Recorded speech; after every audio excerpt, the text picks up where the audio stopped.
क्या ड्रॉप लेना एक ट्रैप की तरह होता है, एक लूप होता है जिसमें बार बार हम फंसते चले जाते हैं? इसको कहते हैं ट्रैप। देखिएगा, क्योंकि यहां पर लास्ट में रिस्क है और रिस्क है तो इश्क है। देखिए, 4th ईयर ड्रॉप में भी सिलेक्शन हुआ है मोहम्मद उमैस का, 3rd ईयर ड्रॉप में सिलेक्शन हुआ है नव्या का, जो कि केजीएमसी गई हैं। क्योंकि हमारे यहाँ से सब selection 1st, 2nd, 3rd, 4th सभी ड्रॉप्स में हुए हैं, तो आप जल्दी से मेरा कोर्स खरीद लीजिए, क्योंकि जब तक हम छोड़ेंगे नहीं तब। और आप इस स्थिति में आ गए हैं, हम लुट गए तेरी मोहब्बत में, मतलब। हेलो डियर स्टूडेंट्स, बच्चों, एनटीए ने अपनी प्रोविजनल आंसर की रिलीज कर दी है नीट 2026 के लिए, और आप सभी ने अपने मार्क्स कैलकुलेट कर लिए होंगे। मोर और लेस सभी एजुकेटर्स, सभी इंस्टीट्यूट 600 प्लस ही अपनी जो कट ऑफ है वो प्रेडिक्ट कर रहे हैं।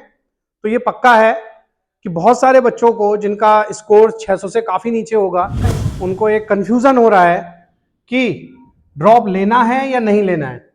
मेरी लास्ट वीडियो में भी काफी सारे बच्चों ने पूछा है कि सर मेरे 550 आ रहे हैं, 12th अपेयरिंग था, मुझे लेना चाहिए ड्रॉप या नहीं लेना चाहिए।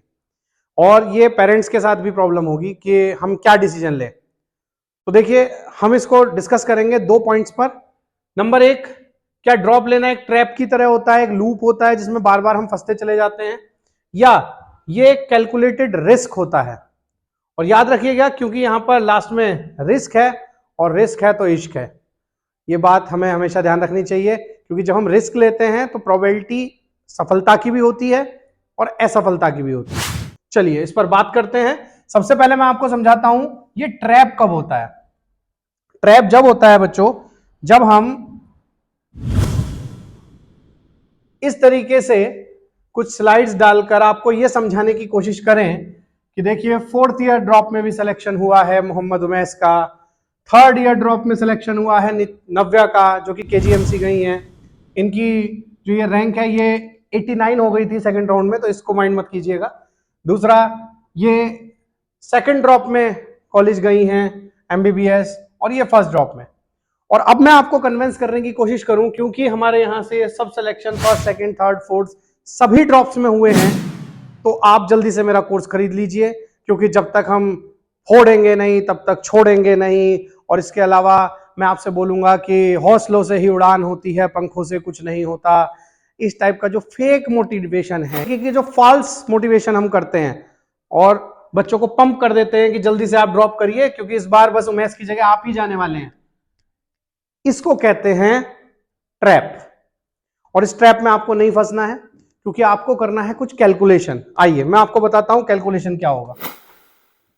देखिए बच्चों, जब आप ड्रॉप लें, आप अपनी कॉपी और पेन उठाएं, और एक चीज और, ड्रॉप समय से स्टार्ट करें। अगर आपको पता चल चुका है कि आप उस ब्रैकेट में नहीं आते हैं कि आपको कॉलेज मिल पाए, तो आप समय से अपनी तैयारी शुरू करें।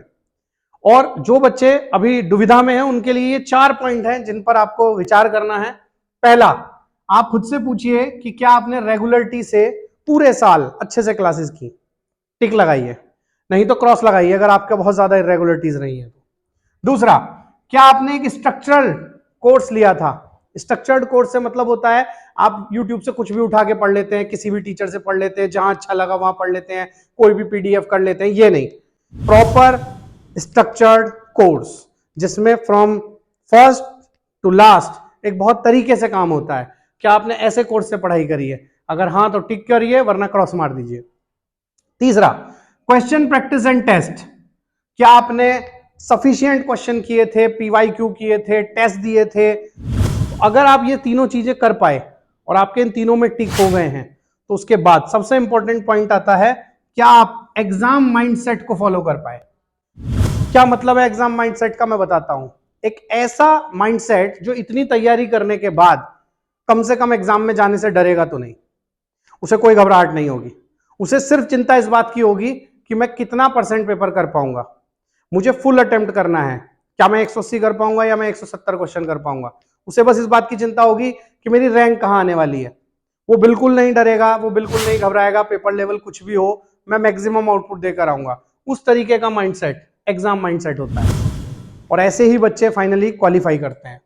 तो बच्चों, किस किस बच्चे को कैसा कैसा करना है मैं आपको बता देता हूं। देखिए, 12th अपेयरिंग अगर आपने इस साल एग्जाम दिया था 2026 में नीट का, तो आपको इसमें से कुछ नहीं देखना है, क्योंकि कहीं ना कोई लैक रहेगा। आप निशान लगाकर देखिए, या तो बोर्ड की वजह से रेगुलरिटी मिस हो गई होगी, या हो सकता है क्वेश्चन पेपर या प्रैक्टिस उतनी ना हो पाई हो, और मैक्सिमम बच्चों का 12th अपेयरिंग एग्जाम माइंडसेट नहीं बन पाता। तो सबसे पहले 12th अपेयरिंग इन सब चीजों से बाहर है। अगर आपका मन है, आप चाहते हैं डॉक्टर बनना, तो गो फॉर इट। कोई संशय, कोई शक की बात ही नहीं है आपके लिए, तो इसको हम एक्सक्लूड कर देते हैं। ये बच्चे तैयारी करेंगे। दूसरा आता है फर्स्ट ईयर ड्रॉप। बच्चों, आपने 2026 में पहला ड्रॉप लिया, 2025 का जो एक टेरर था एग्जाम का वो आपके दिमाग पर हावी था, तो मैं समझता हूं इसमें से 2 आराम से आप टिक करेंगे। बट इस वाले में ज्यादातर बच्चों की प्रॉब्लम रहेगी, क्योंकि उन्हें डर था कि पेपर कहीं बहुत टफ ना आ जाए। तो अपने एग्जाम माइंडसेट को कैसे बनाना है वो हम किसी और वीडियो में बात करेंगे। तो आप इसमें देखिए आपके कितने मिस हुए। याद रखिएगा, अगर आपके चारों टिक हुए हैं तो इसका मतलब आप बहुत अच्छा पेपर करके आए हैं। अगर इसमें से एक भी मिस हुआ है तो इसका मतलब कहीं कुछ लैक है, उसे स्वीकारिए और तैयारी करिए। ऐसा फर्स्ट ईयर ड्रॉप वालों के लिए।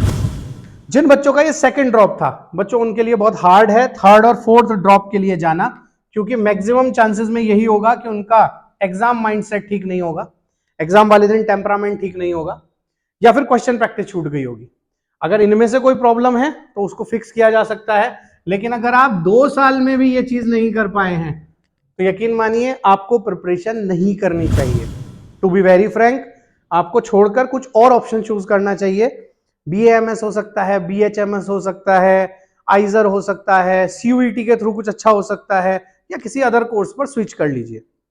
बच्चों, प्लान बी या प्लान किसी दूसरे प्लान पर स्विच करना कोई खराब चीज नहीं होती है। अगर हम कहीं सड़क पर जा रहे हैं और हम गलत डायरेक्शन में चले गए हैं तो हम 2 चीजें करते हैं, या तो हम यू टर्न लेकर वापस आते हैं या हम अपना रास्ता बदल देते हैं। क्योंकि जिंदगी में यू टर्न नहीं होते तो आपको रास्ता बदलना यानी प्लान बी रखना कोई बुरा ऑप्शन नहीं है। बिना ये सोचे कि कोई क्या कहेगा, मैंने 2-3 साल तैयारी करी, एक फॉल्स ईगो मत बनाइए, ठीक है। Leave it, go for the best.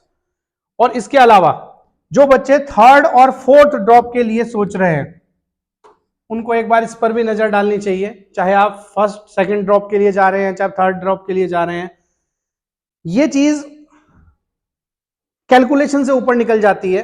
अगर आपने बहुत ज्यादा तैयारी कर ली है और आप इस स्थिति में आ गए हैं, हम लुट गए तेरी मोहब्बत में, मतलब नीट को हर तरीके से प्रिपेयर कर लिया है, काफी कोशिश कर ली है, मॉड्यूल्स लगा लिए हैं, प्रैक्टिस कर ली है, फिर भी स्कोर नहीं आ रहा है, या तो माइंडसेट नहीं बन रहा है या कोई भी कारण है, तो मेरी मानिए ये एक बिग नो है। आपको तैयारी नहीं करनी चाहिए। मैं बिल्कुल क्लियर कह रहा हूं, आपको तैयारी नहीं करनी चाहिए, कुछ और देखना चाहिए।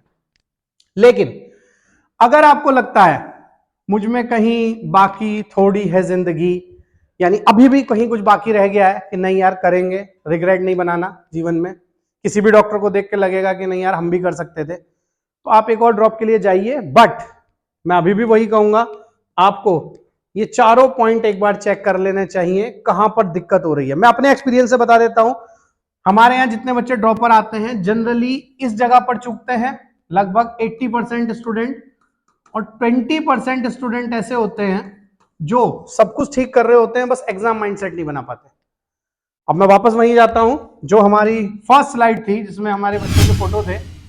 बच्चों, ये कोई ड्रॉप नहीं था, ये कोई ट्रैप नहीं था, ये कैलकुलेटेड रिस्क था। इन बच्चों ने ऑलरेडी कट ऑफ के बहुत ज्यादा क्लोज काम किया हुआ था, और क्योंकि एग्जाम वाला टेम्परामेंट इनका बार बार बिगड़ रहा था जिसकी वजह से सिलेक्शन नहीं हो पा रहा था, तो फाइनली उसी पर काम किया गया एंड फाइनली रिजल्ट्स हमारे सामने हैं।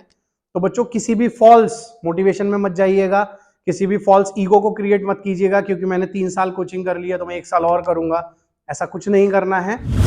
इसके अलावा भी आपकी कोई क्वेरी हो तो आप पूछ सकते हैं। हमें फॉलो करिए, सब्सक्राइब करिए। आज के लिए इतना ही। जय हिंद, जय भारत।